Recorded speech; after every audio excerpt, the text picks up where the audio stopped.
Okay. Usage patterns. How often do you use TikTok and Instagram? I use TikTok way more than Instagram. I would say Instagram maybe like a few hours a day, and then TikTok is like what I look at as soon as I wake up. and before I go to sleep. And I would say before I go to sleep, I'm on it for like 2 hours.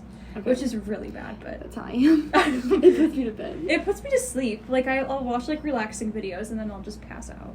Good, no, that's me. Okay. What kind of content do you usually engage with on these platforms? Usually, cooking videos. I get a lot of cooking inspiration. Bro! Cooking inspiration, or like ASMR, like cooking videos. I'm so sorry. Bro. And I get a lot of people, like their routines for the day. Okay, like their morning routines and their nightly routines, and that's mostly what I get. And then like Taylor Swift content, that's pretty much singing Taylor Swift. I get like a lot of like aesthetic videos, I would say. Okay. This doesn't have to be related to you, but content perceptions. How do you feel after viewing content related to beauty and body image on these platforms? Or how do you think other people? Either one. It's hard to say what other people think. I think there's a more people try to be more positive on there than that's been in how we grew up on social media, which was a lot more toxic, I feel. When I view things like that, if I ever find myself second guessing who I am, that's when I tell myself, okay, time to turn off the phone and go touch some grass and hug some trees. Because I'm like, you know what, if I think too deeply about it, then I get in my head. I'm using that quote. That's what, no, literally I tell myself, I'm like, okay, dude, that's good. I'm going to start saying that to myself too. Oh my I'm like, God. if I see that, so I'm like, okay, it's time to turn the phone off and like go talk to real people and literally touch some grass, like go outside and like be in nature. Because I'm like, if I sit there and think about it too much, then I start to spiral about, oh, I'm not like this and I don't have this. Okay. Especially those aesthetic videos, they all have like so much money, and I'm like a poor college student. Kid. Perfect. All right. Can you describe any specific posts or trends that have influences on body image? If not, I would say, do you remember the clean girl aesthetic? Yeah. I feel like that had weirdly a lot to do with body image. I feel like you had to look like you worked at Lululemon for that trend to work. Yeah. Like you had to have like the perfect face to have the slicked back look, and you had to have like the perfect body to fit into like the athletic clothing. Right. So it looked good on you. And I feel like it definitely wasn't surrounded by body image, but I feel like that was a big part of it. Because you had to be like this rich white girl that was skinny for it to be dude, that's what Elena said. Yeah, like I feel like that aesthetic was definitely the big one that I still think it's like such a huge part of our culture. Oh yeah, 100%. Sure. Okay. Last one, influence of influencers. Do you follow any influencers who focus on body positivity, and how do they impact your self-esteem? I don't think I necessarily strictly follow anyone who talks about that stuff. I definitely see it on my For You page, though. Right.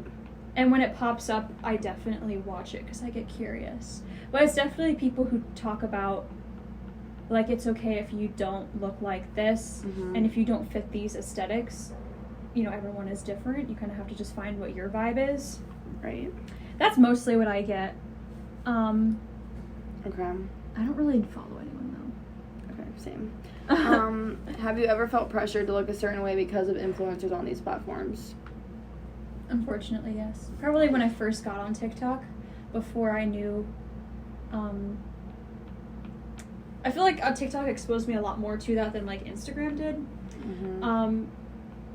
And again, that's when I kind of found the philosophy of touching grass, because I was like, if I look at this any longer, because definitely for sure it definitely made me like that clean girl stick when it first took off. Oh yeah. I was like, I don't look like that. I have like the thick, dry, coarse hair that does not work with those things. and I can't afford the products that give me the looks that I need. Okay. Do you want to do one more? Sure. All right. We'll do algorithm influence. How do you think algorithms on TikTok and Instagram affect the type of content you see? That's a good question. That's so interesting. Algorithms on TikTok are so fascinating to me. How they influence what I see. Okay, for sure, like, the Taylor Swift stuff is kind of funny, but I find the more I look at, like, people who have or lead more of an aesthetic life, it starts popping up a lot more, because that's how if you look at that and you like it and you interact with it, you're going to see it a lot more. So if I find myself looking at stuff that's kind of influencing how I feel about myself, I try to press not interested, because I'm like, you know what? I don't need that right now. Right. Okay. But the algorithm thing is so interesting, especially on TikTok. It's on bad. Instagram, I feel like if you watch something for a second or like 5 seconds, it like can like see what your brain is thinking. Yeah, it sees what you're thinking or what you're interested in. Like anything that involved the hurricanes, politics, anything like that, I'm sorry, I don't look at it. So I would swipe past it or press not interested immediately, because I don't want that all over what I see. That's the same here. And I feel like on Instagram I just see like movie, TV shows, celebrity. More like ads and stuff now. It's not so much influencers, because I think everyone's moving to TikTok. So. Okay. We'll do overall impact. Do you think TikTok and Instagram have an overall positive impact or negative impact on body image? If so, why? I think it's a toss-up, because I think it depends which side you're on. Right. For sure. I think it does a little bit of both, because it does allow for a space for women, I guess, and men too, whatever, to talk about that stuff, especially for women, in a way that we haven't been able to before, and like be honest about things and like our fears. But I definitely do think that it perpetuates stereotypes that need to be fit, like the clean girl aesthetic, or I don't even know what other ones. Like there was that like a whole like mob wife thing. Do you remember when that was big? Yeah. Where like women wanted to like. Yeah, I think I know what you're talking about. It was like a year or two ago. Yeah. But then it just like that generates, okay, I need to look like this, therefore I need to purchase all these things that I can't afford to fit that. Right. And I don't think that's necessarily good. No, I don't think it is either. It's like the definition of capitalism. Facts. Okay. Last one. Okay. What changes, if any, would you like to see on these platforms to promote healthier body images? Ooh. I don't even know. Blocking it, just finding a way to filter out the bad stuff. Like how, if there's some way that like,